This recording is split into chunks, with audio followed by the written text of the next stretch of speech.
Assalamualaikum warahmatullahi wabarakatuh.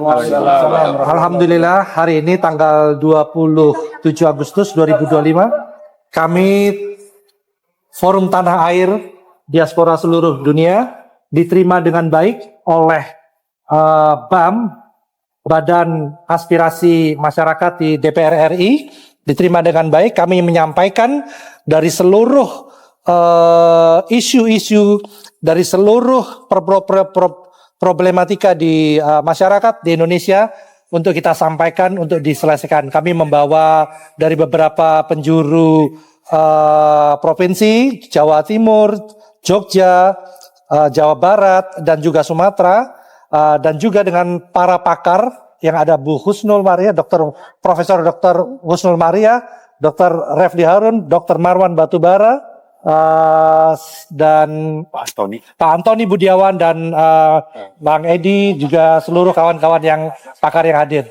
Untuk itu kami serahkan kepada Pak Safril untuk memandu acara ini sebagai Ketua Koordinator bidang evaluasi pada kekuasaan Prabowo Subianto. Terima kasih. Jadi untuk kegiatan ini kita menyampaikan ada artikel yang menyangkut permasalahan mengenai masalah korupsi terutama, lalu permasalahan politik, dan juga permasalahan hukum, dan juga permasalahan ekonomi. Dan apa yang telah kita uraikan dari jam 10.30 tadi sampai jam 1 ditanggapi juga oleh pimpinan BAM, yakni Pak Ahmad Heriawan dengan Pak Adian Napitupulu, dan juga ada beberapa yang ikut melalui Zoom dari anggota BAM, dan dari 2 orang pimpinan ini menyatakan tidak banyak mempertanyakan, tapi semua yang dari pikiran ataupun kajian ataupun aspirasi masyarakat yang ditampung oleh FTA itu sejalan dengan pikiran mereka, dan mereka berjanji akan menyampaikan secara langsung. Untuk itu kami akan secara singkat akan menjelaskan tentang apa saja yang diutarakan di sana tadi, dan kepada Pak Marwan ya. Pak Marwan dulu, silakan. Ya itu aja moderatornya ini. Mahal 2 juta ini. Kayaknya apa sekian. Iya, tadi ada beberapa hal selain yang sudah disampaikan secara tertulis. Ada tambahan, misalnya tadi Pak Antoni mengingatkan agar pemerintah mereview dan kalau perlu menyatakan kebenaran tentang pertumbuhan ekonomi. Karena kalau itu dibiarkan bisa berdampak negatif ke depannya. Pertumbuhan ekonomi kan sudah banyak yang mencurigai bahwa itu direkayasa. Sebetulnya angkanya misalnya lebih rendah dari 5%, tapi diakui 5,12%. Ini juga tadi menjadi tambahan dibanding tadi yang ada tertulis diserahkan kepada BAM.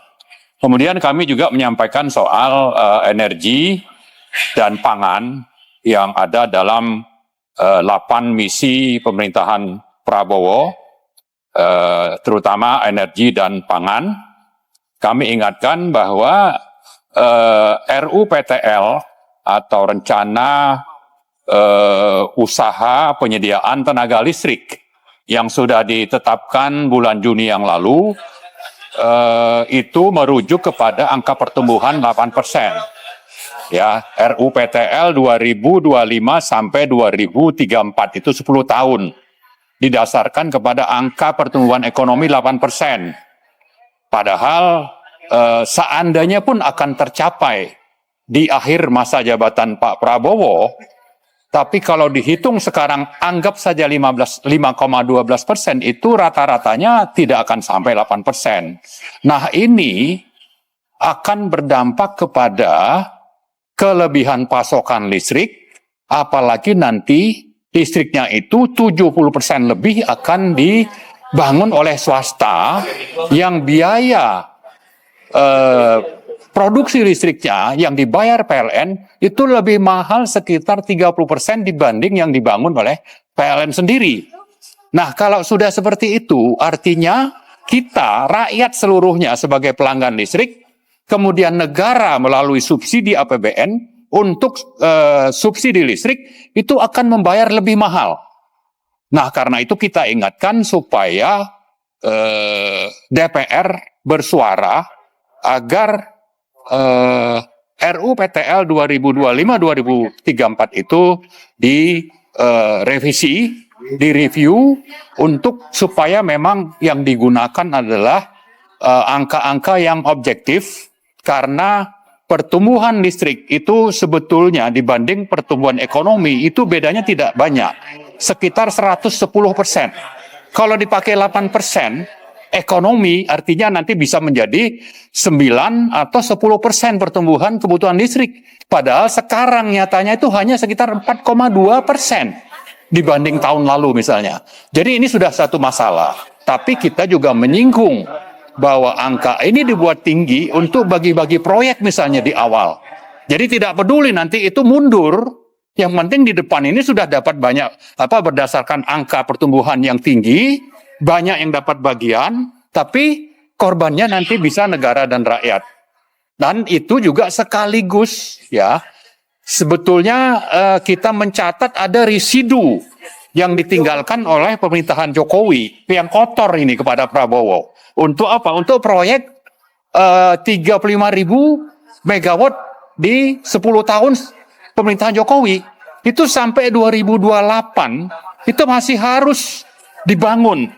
Peninggalan Jokowi ini, yang artinya ini terpaksa dijalankan oleh Prabowo karena perencanaan yang syarat moral hazard.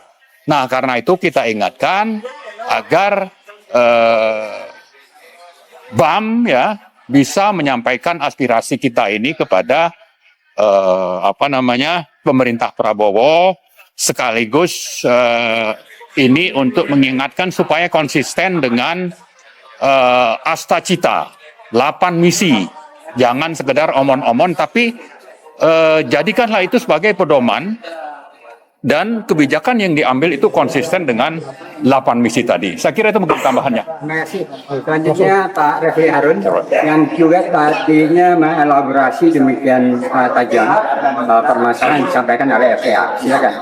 Iya, tadi saya berusaha mengelaborasi 4 hal.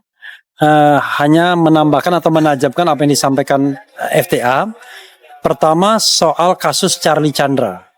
Ini penting bagi kita untuk diadakan semacam advokasi lanjutan, karena yang bersangkutan kemudian akhirnya betul-betul dikriminalisasi, divonis 4 tahun penjara, padahal kita tahu bahwa beliau sudah kehilangan tanah 8,7 hektar, divonis 4 tahun juga. Jadi zalim sekali ya. Ini menurut saya, tadi saya katakan harusnya anggota DPR intervensi. Saya ingat film Hollywood. Orang kadang-kadang diperlakukan tidak manusiawi, tapi begitu senator atau kongresmen datang, terbongkar dan langsung buyar. Di kita telanjang di depan mata nggak buyar-buyar juga. Itu satu. Dipedulikan ya, Charlie Chandra. Yang kedua, saya juga menekankan soal perubahan radikal di bidang hukum yang disodorkan juga oleh FTA, bagaimana memperbaiki kejaksaan, kepolisian, termasuk KPK agar betul-betul menjadi ujung tombak penegakan hukum yang berintegritas, yang bisa dipercaya dan menjadi institusi yang bisa dipercaya. Itu harus ada langkah-langkah radikal yang sayangnya memang belum sempat dielaborasi lebih lanjut, tetapi langkah radikal itu dibutuhkan reformasi total di bidang penegakan hukum, baik institusi maupun orang-orang dalam institusi tersebut. Bahkan tadi disebut upaya salah satunya adalah mengganti Kapolri, ya. Itu salah satu upaya untuk memperbaiki kinerja aparat hukum terutama kepolisian agar tidak dijadikan alat untuk politisasi. Nah, yang ketiga, saya bicara juga mengenai perbaikan dalam hal kultur hukum kita. Karena begini, kultur hukum kita ini kultur hukum yang lemah. Beda Pak, kalau Bapak yang di Amerika Serikat, begitu undang-undang itu diundangkan, orang taat. Belum undang-undang ada, orang oke. Tapi Indonesia enggak.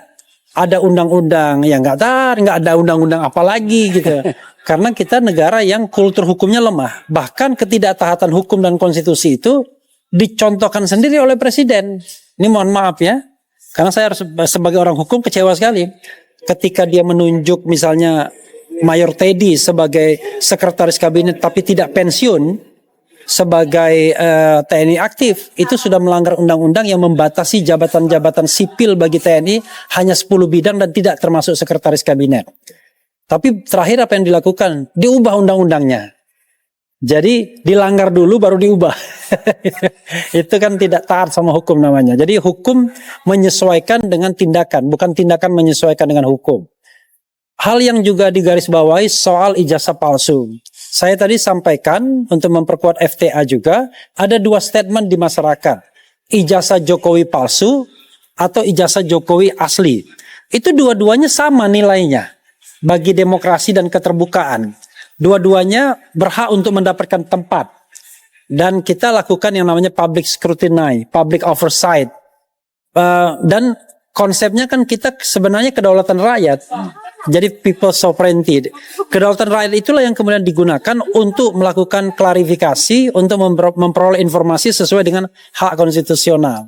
Tetapi sayangnya, lagi-lagi, karena kultur hukum kita lemah, orang tidak taat pada apa-apa yang sudah kita tuliskan baik dalam undang-undang maupun yang lebih tinggi lagi konstitusi. Karena itu kasus ijazah palsu ini harus diperhatikan DPR karena sudah mengarah pada kriminalisasi kebebasan berpendapat baik secara lisan maupun tulisan. Terakhir, saya juga menyampaikan soal impeachment terhadap wakil presiden, aspirasi yang sudah disampaikan oleh Forum Purnawirawan TNI Polri yang juga di underline oleh FTA. Yang namanya aspirasi itu adalah hak konstitusional warga negara untuk menyampaikan aspirasi apapun, termasuk aspirasi pemakzulan. Dan ini dilakukan oleh purnawirawan yang jumlahnya ratusan, setingkat jenderal baik bintang 1, 2, dan 3 maupun 4, serta ada hampir 100 kolonel. Jadi ini bukan hal yang main-main, dan seharusnya lah laporan ini ditindaklanjuti dengan melakukan proses yang namanya inquiry atau penyelidikan DPR. Kalau terbukti bisa dilanjutkan, kalau tidak terbukti stop. Yang tidak boleh adalah dibiarkan karena ini adalah hak yang dijamin konstitusi untuk menyampaikan aspirasi dan kewajiban konstitusional anggota DPR untuk menindaklanjuti aspirasi tersebut. Itu yang 4 hal itu yang saya sampaikan. Terima kasih. Ya, terima kasih. Berikutnya Bung John halo John. Bung John Masli Gaji. yang mengkritik. Udah gua tuh. Sentimen yang aku jatuhin ya. Ini Pak John yang jatuhin. Sini aja dah. Nih Pak John. beliau ini adalah Saya pegang Pak John. Pak John kebanyakan megang. dari Indonesia. Yang tadi juga menyampaikan secara tajam tentang apa yang ada keinginan diaspora di luar negeri. Silakan. Ya, terima kasih. Sebagai warga negara Indonesia yang tinggal di Amerika, kami banyak melihat semua kegaduhan yang di Indonesia. Semua permasalahan ini sebenarnya dapat diselesaikan oleh DPR dan Presiden.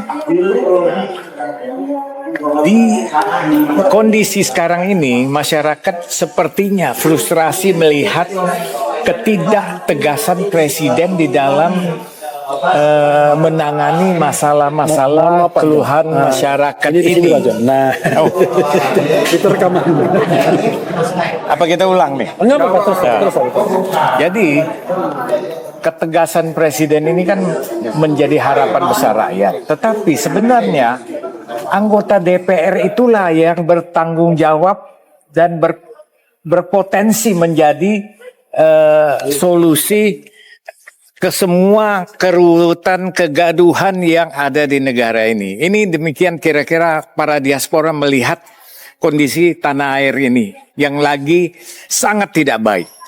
Ya, Pak Prabowo ingin membuat yang terbaik untuk rakyatnya, memberantas korupsi dan sebagainya. Kita dukung, tetapi kita tidak melihat DPR itu serius betul-betul berdaulat sebagai fungsinya menjalankan tanggung jawabnya kepada rakyat.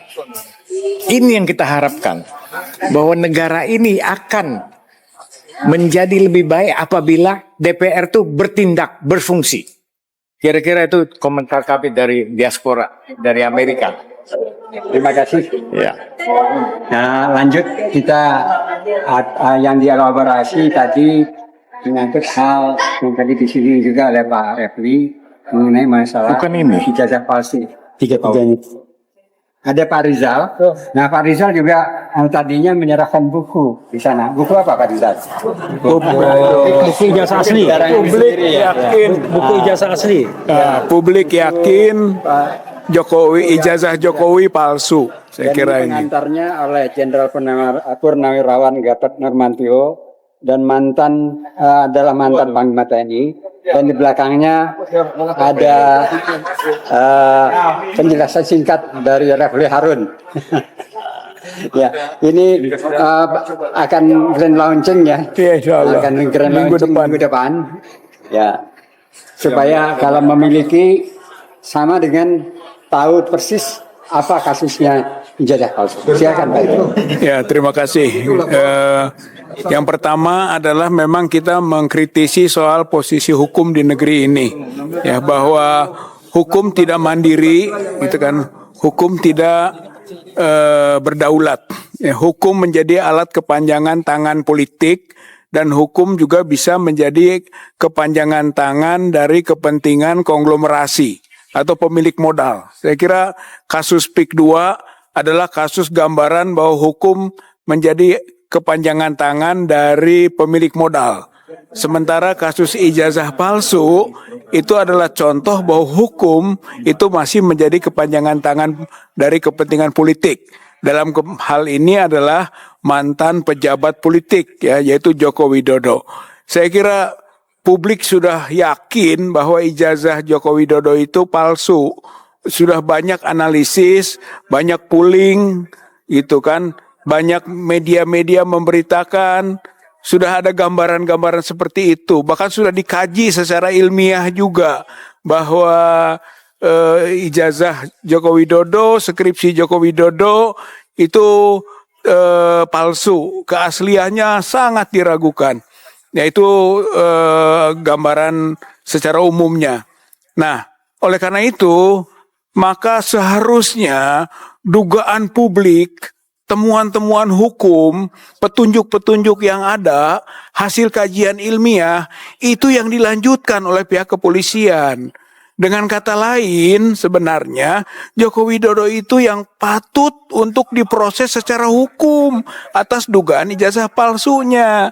Ini karena memang hukum menjadi alat kepentingan politik, dibalik gitu. Masyarakat yang mengadukan, masyarakat yang mengkaji masalah ijazah dan skripsinya ini justru itu yang diproses. Saya kira ini masalah yang ironi, gitu kan, problematika bangsa, dan itu akan menggambarkan sesuatu kebenaran adanya krisis hukum tadi.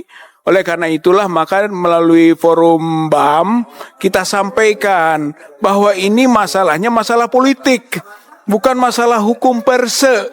Karena masalah politik, DPR sebagai lembaga politik tidak bisa diam saja. Anggota DPR tidak bisa diam saja, tidak bisa mengatakan kan sudah bukan lagi sebagai presiden, warga biasa. Nggak bisa dengan kata-kata seperti itu. Atau ini urusannya kan privat, bukan lagi publik. Oh, tidak bisa. Joko Widodo itu 10 tahun menjadi presiden. Kebijakan-kebijakannya sudah banyak. Bahkan publik melihat kebijakan-kebijakan yang merusak tata nilai bangsa ini, rusak juga dalam konteks ekonomi, budaya, politik, termasuk hukum. Mafia hukum merajalela.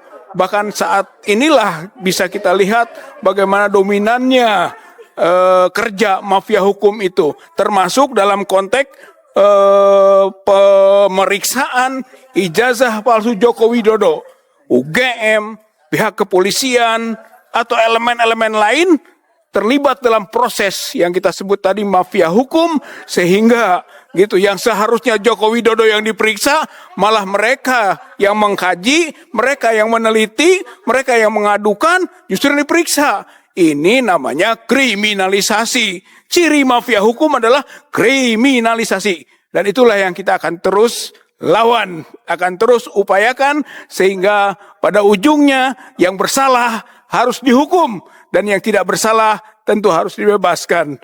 BAM sebagai lembaga politik DPR mudah-mudahan bisa menangkap aspirasi ini dan melanjutkannya kepada komisi-komisi yang ada atau fraksi-fraksi untuk bergerak dalam khususnya kaitan dengan skandal nasional, skandal global yang namanya dugaan ijazah palsu Joko Widodo. Ya, demikian yang disampaikan di FTA. Jadi kita ada menyampaikan 10 halaman. Lalu di samping itu kita juga menyampaikan hasil evaluasi yang berupa angket ya.